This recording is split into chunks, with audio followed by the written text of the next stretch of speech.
Living on the land as a farmer in Australia means dealing with drought and managing water. We are farmers. We are trying to take care of animals, and believe it or not, we actually use water to actually grow food, so we can actually pass that food on. We're actually not here just to waste it. Dams hold the rain and bores pump water from underground. We've got irrigation water. All our dams are right for water. I've always had plenty of fodder put away. But some farms haven't seen a decent drop of rain in years, which is why so many farmers have had to walk away. It just seems to be that we're not getting as much rainfall. It's just making it harder every year. In Deniliquin, in the southwest Riverina, struggling dairy farmers Barry and Rosie haven't seen rain in months. Hi, Daddy. Hi, Daddy. Their tanks are almost dry, and that's meant relying on the bore for most of their water. But the bore has stopped working.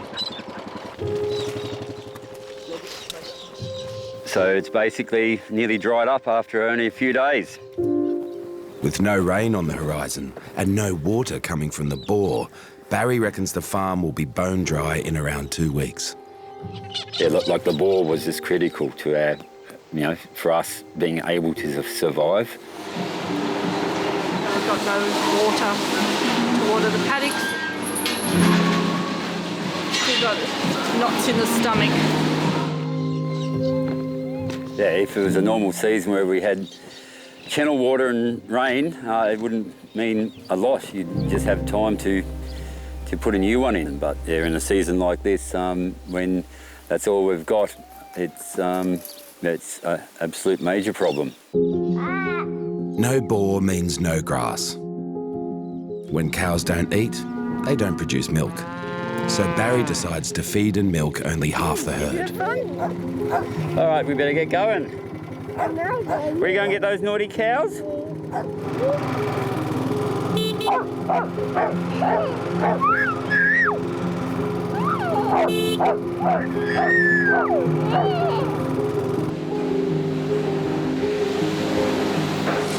Let's go, gals, come on.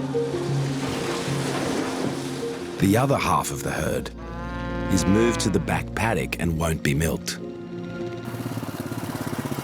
Looks like one animal's got too much milk. All right, we'll just both... Yeah, well, she could easily be, but... Yeah. And now she is, she goes out with the dryers. All right, so we're right to keep going? Yep. This is a non-irrigation paddock, so there's not an awful lot of feed. Yeah, we've got a hole dug where I thought it looked like there would be a bit of groundwater, and that groundwater is really getting lower and lower at the moment. We'll just have to keep on drying cattle off until we can get down to a number of cattle that we can probably afford to keep. But if there's no decent rain forecast, there's every chance we'll completely stop milking and selling cattle.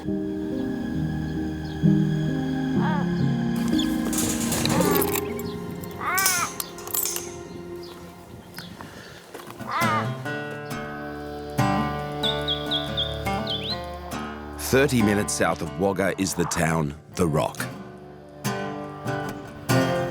The Rock takes its name from the 350-metre mountain that looks over the town.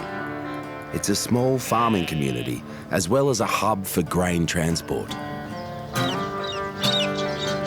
And it's home to born and bred local 45-year-old Rodney. This is the, what do we call it? The oasis in the middle of the This is the oasis in the middle of the rock. And her name's Penny.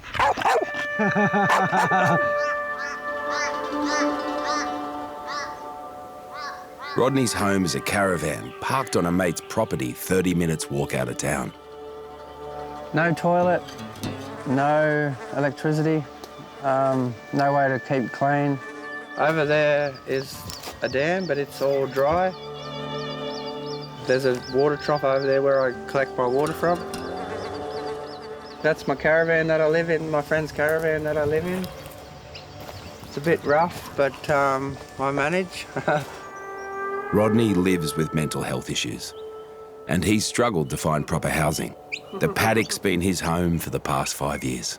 This is where I sit in the heat of the day, at my little table and my chairs, and I might have a sleep on the mattress if it gets too hot or whatever, if I get tired or whatever.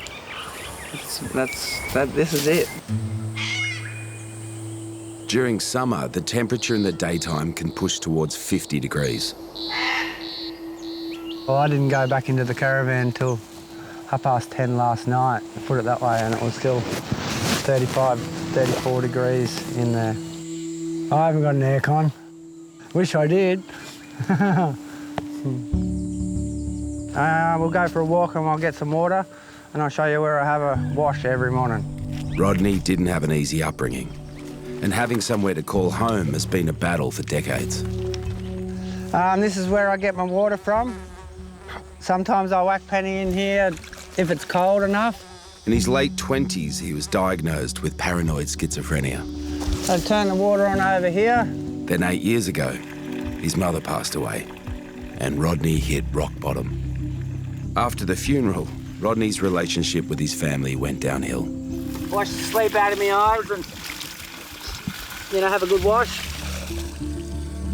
Rodney worked as a concreter, brickie and labourer, but on a job, he slipped a disc in his back. I've got to get a bigger drum, but it's a little bit difficult carrying a big drum back over there. Still wanting to make a living, Rodney works as a part-time gardener. But his main source of income is the disability pension. Payday today. Come on, go. So I've got to go down the street and do a little bit of grocery shopping. It's about a 2K walk. So there you go. Down to the shops and then back. So it's about maybe a 3 or 4K trip. This is a garden that I made. I got some old bricks and put in a cactus garden and a few grasses at the front. These ones flowered. Check out the big flower, a cactus flower, but he died on me. But not a bad little garden. I thought I'd done all right. Rodney makes the trek into town most days. How you going, Emma? Today is payday, so his bank balance is up and so is his mood. So I got a 2 litre of milk. I got me girls and my dog. They're only $1 a thing. And I got some bananas to have a banana sandwich. Nice loaf of bread, cheap bread, and some milk. Riverina fresh milk. Yeah, look at that. With no fridge, there's another item he carries back most days. All right, got me ice. Time to start walking. 2 5-kilo bags, 40+ degree heat, and a half-hour walk. Well, I've only got 1 bag left by the time I get there. Yeah, especially in heat like this, Come on, girl. You coming? Are you coming, girl? Come on.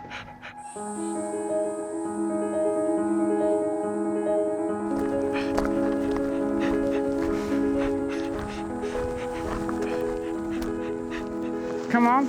Come on, girl. It's $5 a bag. It's $5 a bag, so I'm spending about between 30 and 50 bucks every week just on bags of ice, Quarter of the way home yet, and it's already melting. Yep.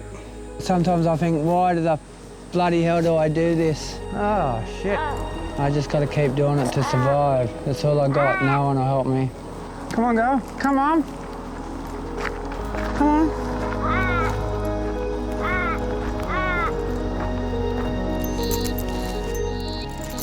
Oh, well. Home sweet home.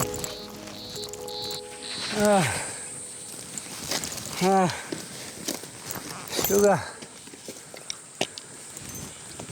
Wait a minute, girl. I'm going to put some ice in that for you. As well as keeping food cool, This is me fridge. the ice has another purpose. I'll tip one of those bucket things of water over myself in a minute. After I take my shoes and that off and put my thongs on, and I'll just sit here for the rest of the day and get drunk. Apart from dealing with mental health problems, Rodney struggled with alcohol use for most of his adult life. Last week I went 4 days without a drink, but then it comes to the crunch and I just got to have a drink. So I just come up here and drink. Rodney blames his battle with the bottle on his mental health. I was diagnosed with paranoid schizophrenia in 2003 and things haven't been the same since. I'm not a people person. I'm paranoid 24/7 of everything. That's a lot to do with why I drink. People with severe mental illness die up to 20 years earlier than those without and have a higher rate of alcohol use disorders. I'm sane again.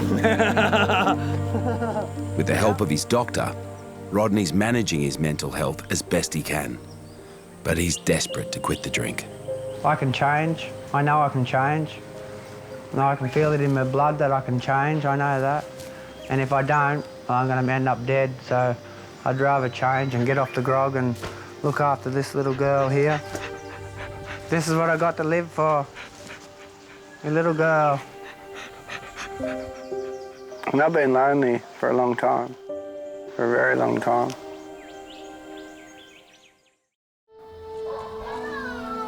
In Tolland, South Wagga, it's been 3 months since Catherine and Mason's house was ransacked. There's jewellery boxes up like the hallway and like smashed up phones and stuff. I don't want to be here, I'm not staying. Couldn't give a shit about the place now. Despite being on the job hunt and the money tight, Catherine's opened her doors and made the house a safe haven for others struggling in the area. We might even just paint the walls and do it up a bit. 17-year-old Jenna spent much of her pregnancy here. I love Catherine. She's an angel, she's a gem. But with a new baby, she's ready to move on and make a life of her own.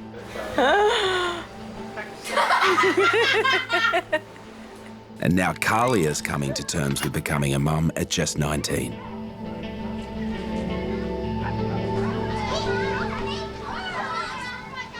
Well, it still hasn't clicked in my head that this kid is actually my kid. And what I say goes.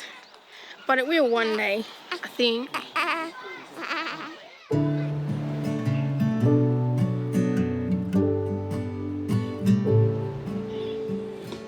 Carlia's son came into the world 16 days ago. For Mum, it's been a steep learning curve.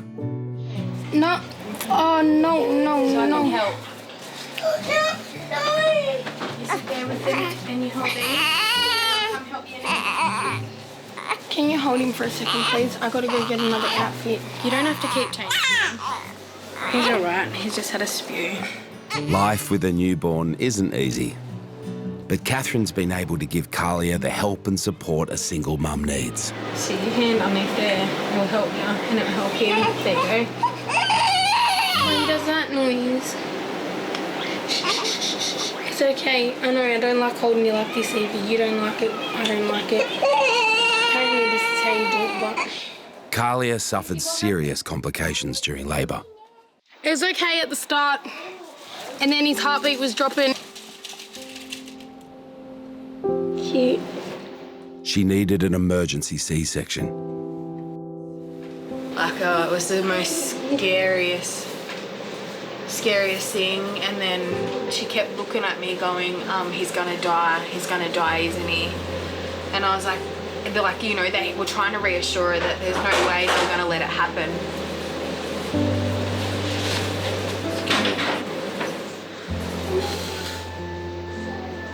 It was like, honestly, like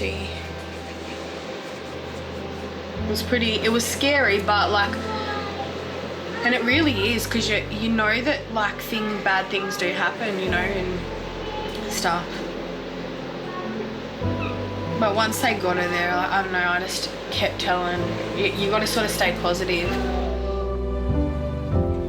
Kept having dreams that I died. I held him, I told him I loved him, and then I just died.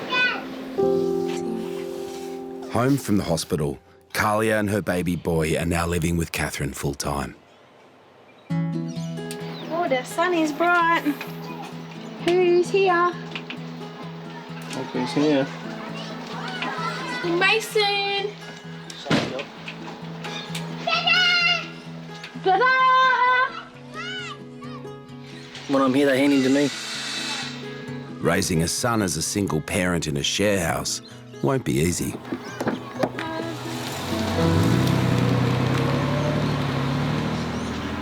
Mum. Yeah, hold on. We need to do a nappy change. Fuck my life. Smell it. Oh, it's okay. Whoa, you gotta be careful. Having had problems with the drug ice, as well as unstable periods in her own childhood, You're a very dangerous driver. Kalia wants things to be very different for her little boy. Here. I hope he succeeds in life and does the best that he freaking can. I hope he does better than anyone else in our family. Get my burger. My son's more important than a crack pipe. He got magic fingers. 1 in 3 single-parent families in Australia live below the poverty line. Well, look at him, he's perfect. Living in Catherine's house means Kalia doesn't worry about a roof over her head. Catherine only wants to do what's right by me and help me do what's right by my baby. He looks pretty settled now. He was having a good old whinge too before. He's going back to sleep. I've got a safe home, except for bastards that want to rob me. You know what I mean? Like, I do struggle at night sleeping because of it. What do you want for tea? Ackers. Ackers? Yeah. What's Ackers? Burger. You want a burger? Yeah. Macca's. Bucket.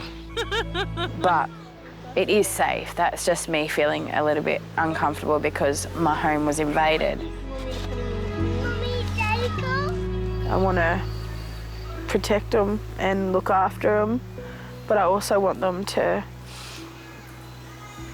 be able to look after themselves.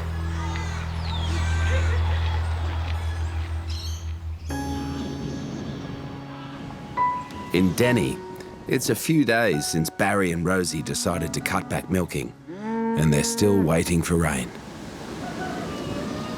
We're hoping, we hope thunder, and we got nothing. Our story at the moment, nothing. The boar is down, and they're milking only half the herd once a day. Normally you'd be up getting the cows right now and getting everything ready, and you've had dinner and you've done everything, and you get back into the into the motor of it all. And you're like, oh, what do I do with myself? Okay, and go find something to do.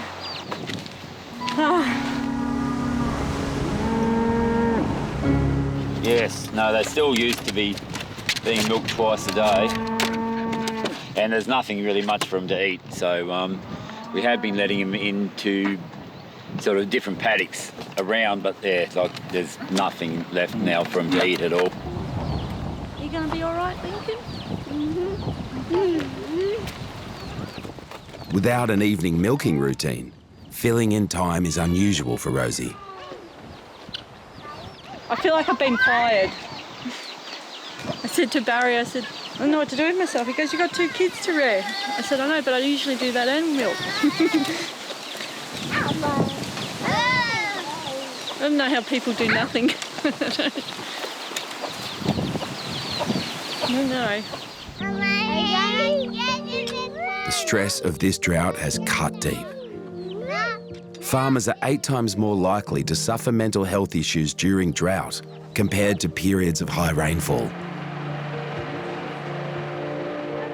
Probably a little bit lost, a little bit uncertain.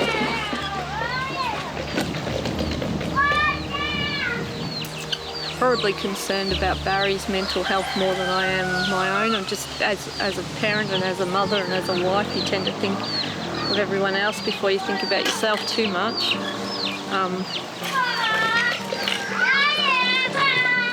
Because you just don't know what's going on inside other people's heads and what they're thinking and how they're coping, or if they're coping. or not. And Barry's not one to express himself hugely about it. But I know he's not sleeping from it. I think he needs someone to blame or something to blame, and he can't control the weather. If there's no rain, the next step is to sell the cows in the back paddock to the abattoir. You wonder if it's, how much longer you can keep going for. If it doesn't rain, yeah, it's just hard to imagine how, we've made the right decision in trying to keep going.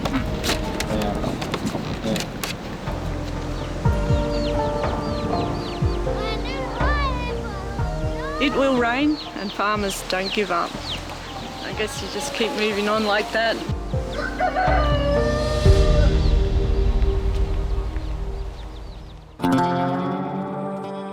"230 k's away in the rock, it's over 40 degrees.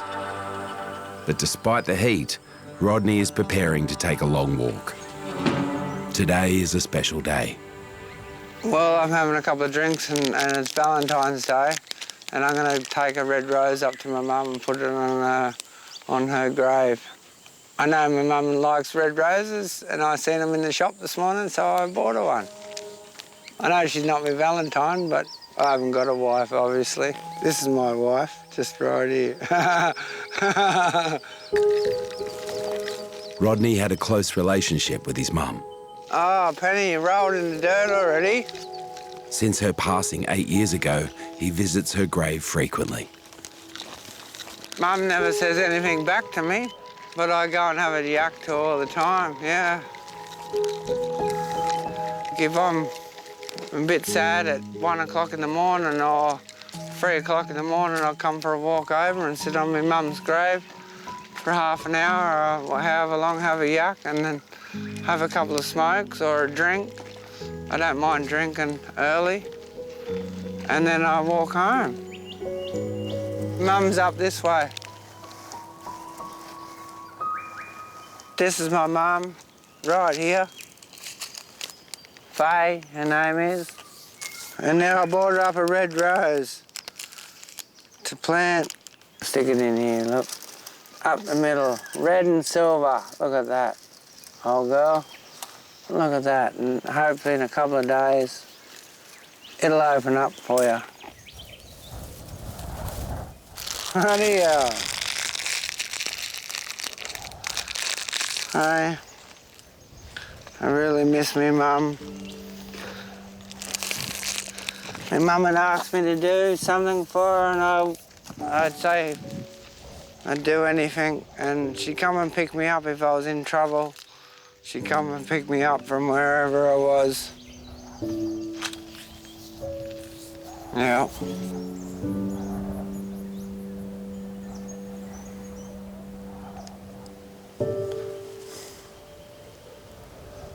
None of my family have anything to do with me now that my mum's gone. Bugger all, anyway. I'm the ugly duckling of the family, you know.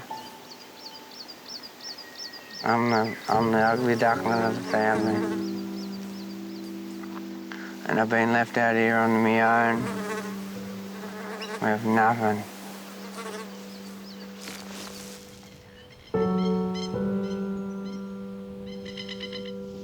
And I'm alone.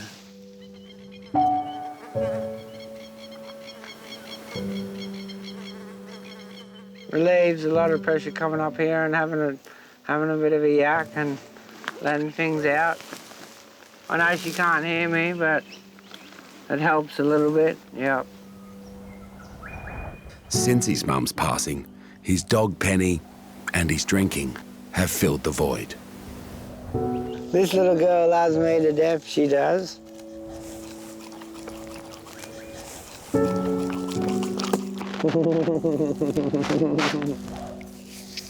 And I woke up at 4:30 this morning, and guess who was laying beside me giving me a couple of kisses? This little girl here. Yep.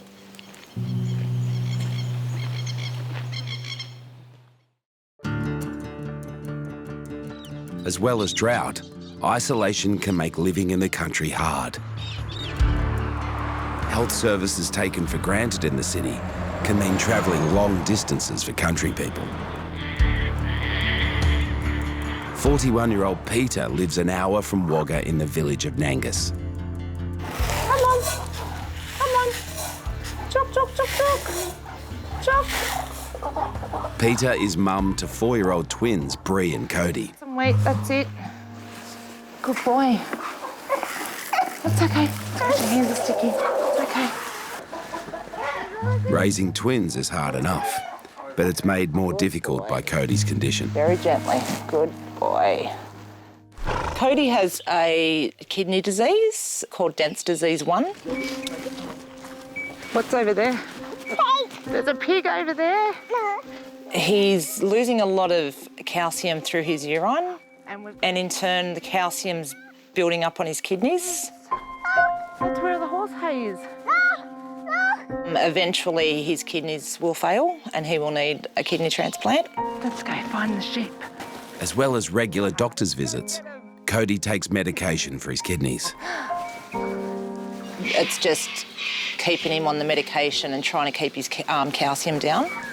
But it's not just his kidneys.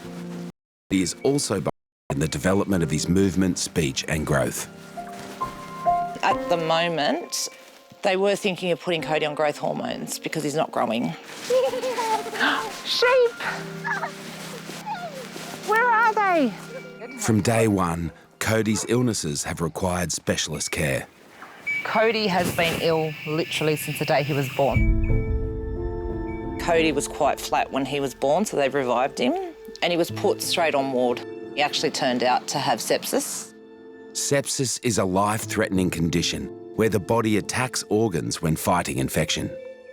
He was in special care for 2 weeks on 4 lots of antibiotics, and they got to a point where they didn't think they were going to be able to treat Cody. Ever since the day he was born, it's been doctors, specialists. It hasn't stopped. It's been a massive, long 5 years of getting him to the point he's at. Didn't think he'd walk at one stage, didn't think he'd talk. The twins' father and Peter's partner is 47-year-old Ricky. Good man. Back. Mind you, stand right there. Let him go now back to his mum? Yeah. Ricky works in freight and construction. He regularly takes extra shifts to help pay for Cody's treatment. Well, I drive trucks, and if anyone knows, you do 5,000 Ks a week. Put him there. Thank you. When we get over there, you can feed the horse. Good boy. You go down, Dad. Ricky travels wherever the work is, but they still struggle to pay the bills. We go to the doctors, and every specialist visit's around the $300, and there's no bulk bill. So when we go up to Sydney, if we see 3 or 4 specialists, it's $1,200. I can't even afford to live here.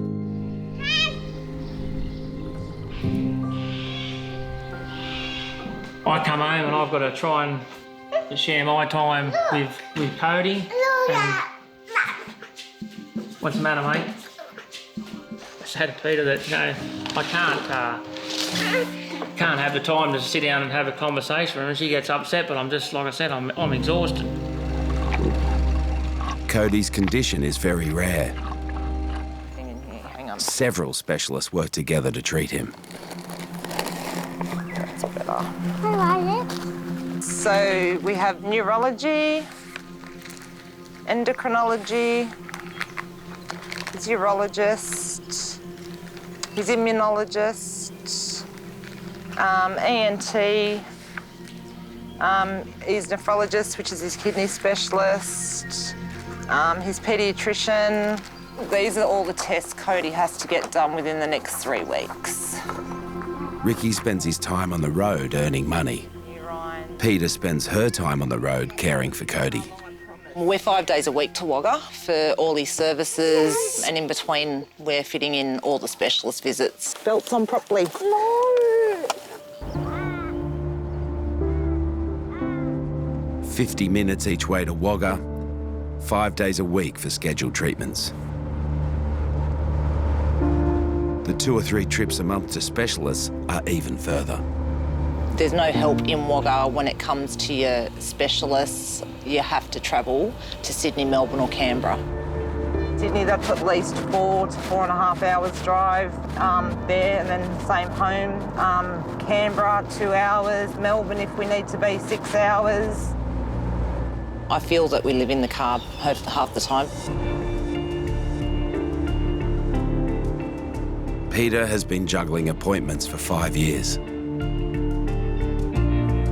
Dealing with a sick child is heartbreaking. But dealing with a sick child and a life on the road is exhausting. No, you've got to cope. You've got to. You're a parent. You've got to do it. If you don't do it, what are they going to have?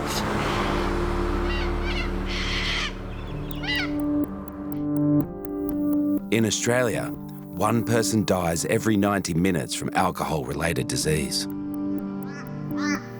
But for some, fighting the urge for the next drink is a daily battle.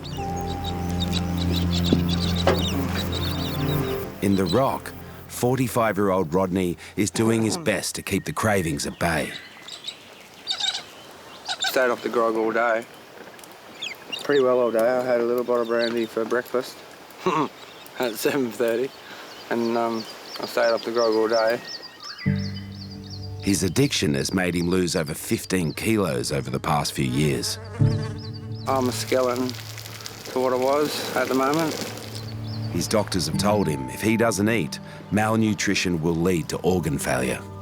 Oh dear, oh dear. All right, I've got some good stuff in here. Oh my goodness, the chips. I haven't eaten for 3 days before this. I just don't get hungry. I'm forcing myself to eat.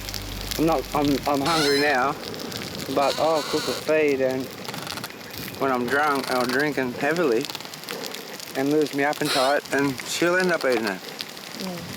I'll just lose my appetite. I'll get 2 mouthfuls in and I'm full. But I haven't drank all day, and I know I'm going to eat most of that. Yeah, it might take me a little while, but I will. Veggies, especially. A few carrots, half a carrot, nice spuds. I'm a binge drinker. I can binge for 3 or 4 days and then go without it for 3 or 4 days, you know. Praise Jesus, hallelujah, Lord. Thank you for this food, Lord. Please bless this food, Lord. Please look after all the hungry mouths in the world, Lord. Please look after Penny and I tonight. Amen.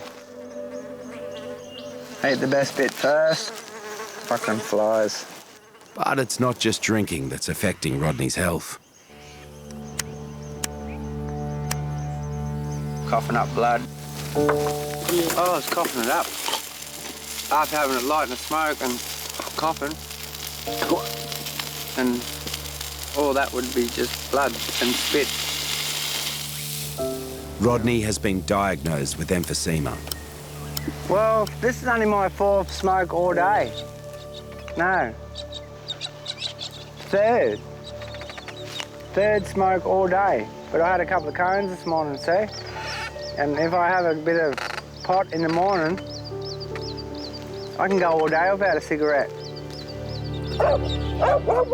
His next test will determine how bad his condition is.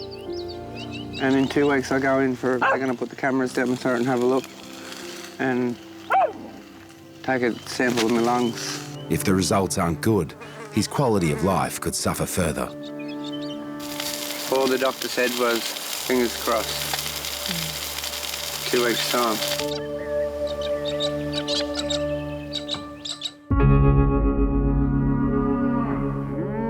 In Deniliquin, there's only a few days before some of the herd will be sold to the abattoir. Good morning. And Barry's also worried about the future for his kids, Lincoln and Annabella. Thanks. You know, Lincoln's probably never ever known things to be good really on the farm. So he's probably starting to think, well, you know, something has to be a bit easier.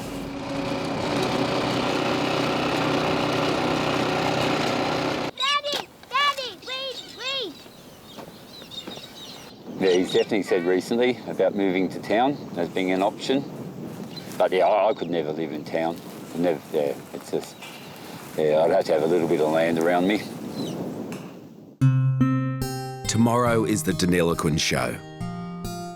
Barry wants to pass on to his son the tradition of showing prize cows. Back 40 years ago when I was growing up, used to take big teams of cows once upon a time. Like, you could go to a show and win enough prize money to cover your costs normally of going, the transport. But yeah, nowadays everything's just gone up so much that often you don't even cover your entry fees. With money tight and the farm on its last legs, it could be the first and last time Lincoln gets to carry on the tradition.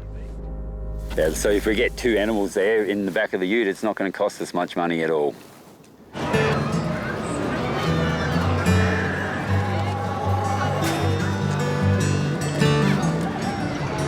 Across the country, agricultural shows showcase the best of Australia's produce. In Barry's heyday, he took 49 cows to one show. Now, during the drought, he's brought just 2.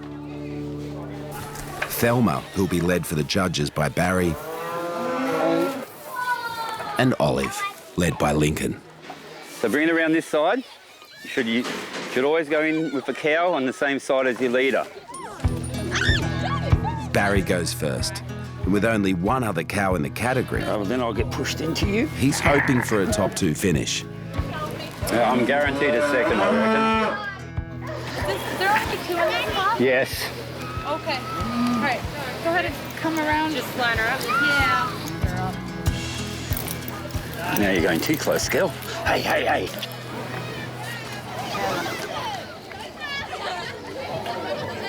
Well, I got where I thought I would have, was second. Congratulations to our champ and reserve champ. Well done to all our exhibitors. Thanks. Congratulations. All right, let's go. Having seen how it's done, it's Lincoln and Olive's big moment. All right, you get a bit closer and you lead and I'll walk in behind a bit, all right? No, we had to go that way, Lincoln. Remember who's boss? She just told us to just all get in line, all right?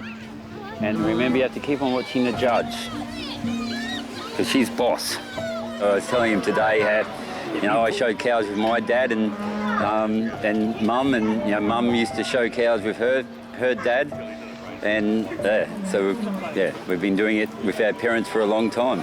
Now lift her head up. You guys are doing a very good job.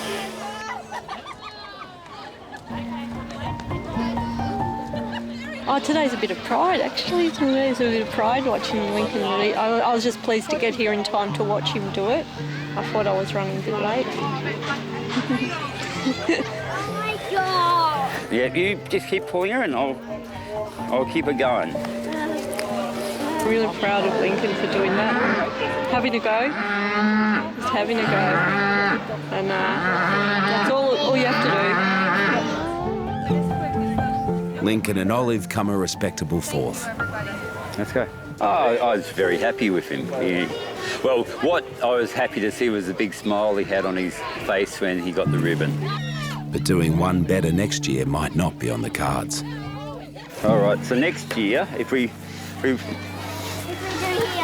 still here, we might show Olive again. Then hopefully she'll know how to lead, won't she? So, I don't even know. All right, you want Daddy to get... I'll take her now and you get in behind her.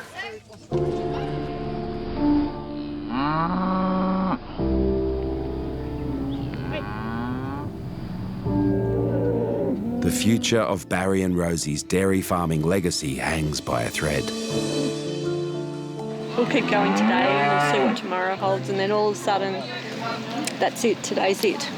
We're not doing it anymore. This could easily be the last show we potentially ever go to with our own animals. Are you in? I'm pretty sure I'm the last of my line.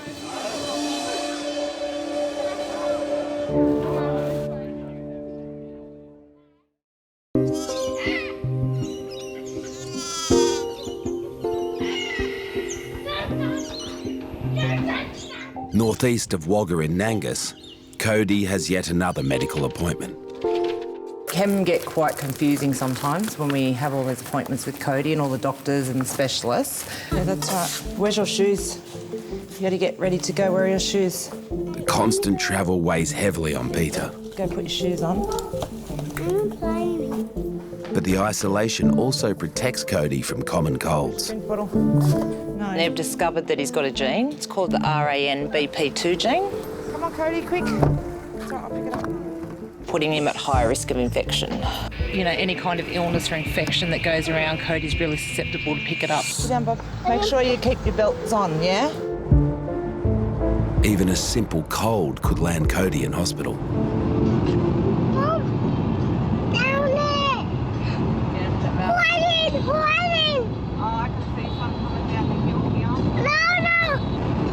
So today we're off to Wagga for Cody's appointment with physio. So the physio can teach me some new exercises to help Cody be able to clear his chest a little bit better. He struggles, he gets a lot of phlegm and junk on his chest and he can't get it up. So they teach me the same exercises that they would treat with someone with cystic fibrosis.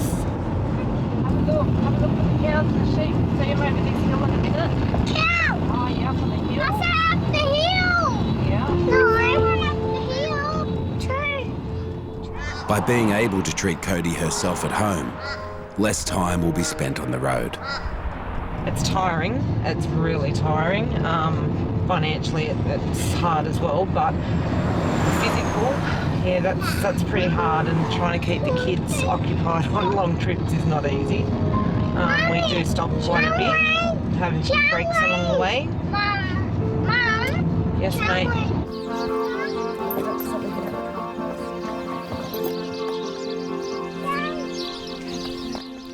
Today, Cody, with the help of his sister Bree, will undergo treatment designed as play to help clear his lungs. Are you ready to go and play? What are we going to play? 2 puzzles? Oh, we're going to go up into the big room. Yeah, we'll go to the big room. Ready to go? Yeah. Just a 1-hour session will help teach Peter techniques to prevent Cody suffering even more. This is where we get to play today. You go through. Go, go, go, all the way to the end. Bree, you can follow Cody. Good boy. Woohoo! Keep going. Anything that's going to get him doing those long, deep breaths out is what's going to help keep it open.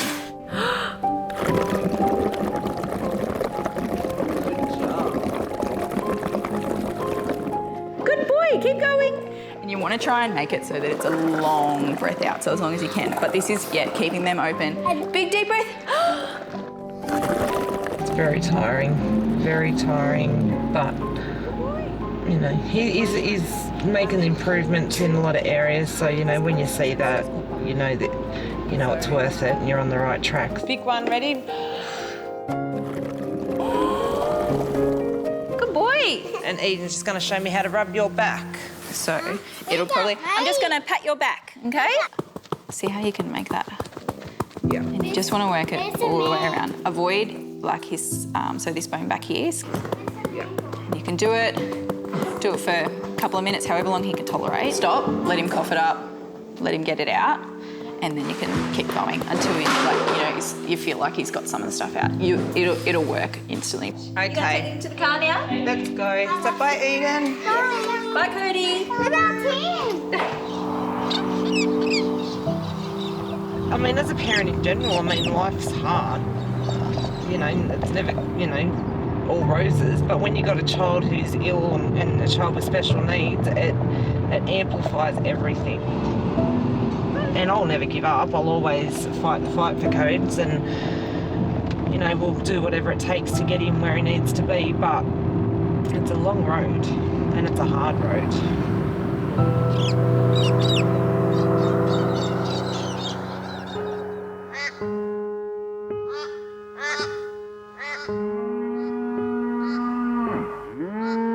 Rain clouds have been hovering around Deniliquin for weeks. But still, there's no rain.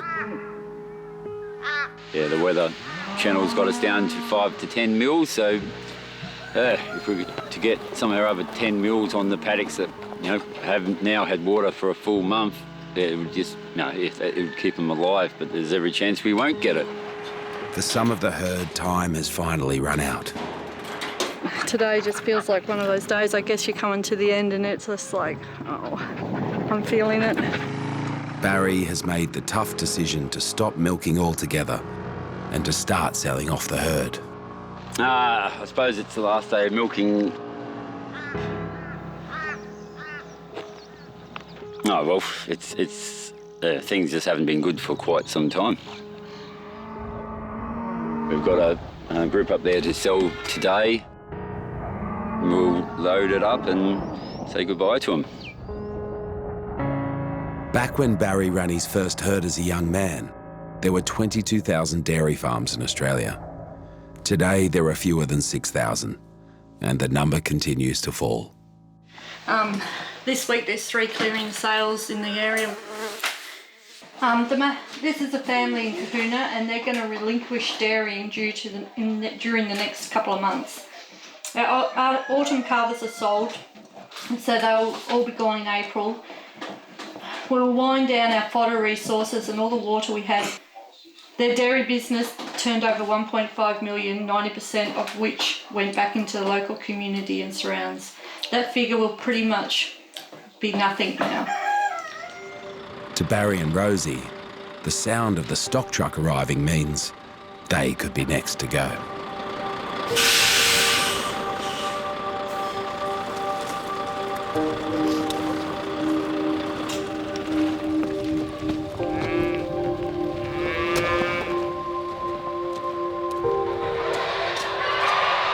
Well, I'm getting to the stage where I just know it's the right thing to do. The figures don't add up to be a dairy farmer anymore. Ha! Ha! Right, so we want this one, Rosie? In drought years, something has to change. Come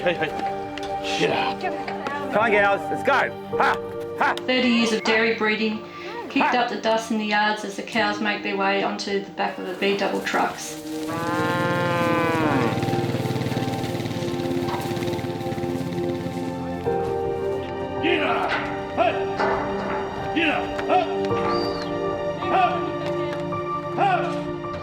These are ones I read. Look, she's crying, she knows.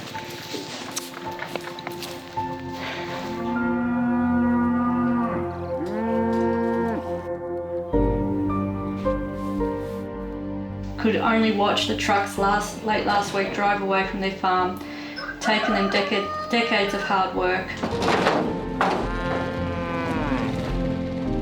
And then the roar of the engine, the swirl of the dust, another load drove out. Our cows had just gone into the four winds and disappeared. It's a bittersweet moment in the couple which have lost faith in the system. They're grateful to have the options, and they came to nightfall and have a roof over their heads and food on the table. But the decision to sell their cows still hurt. I had sleepless nights last night, she said. It feels like everything we have done for the last 30 years has been ripped away from under us.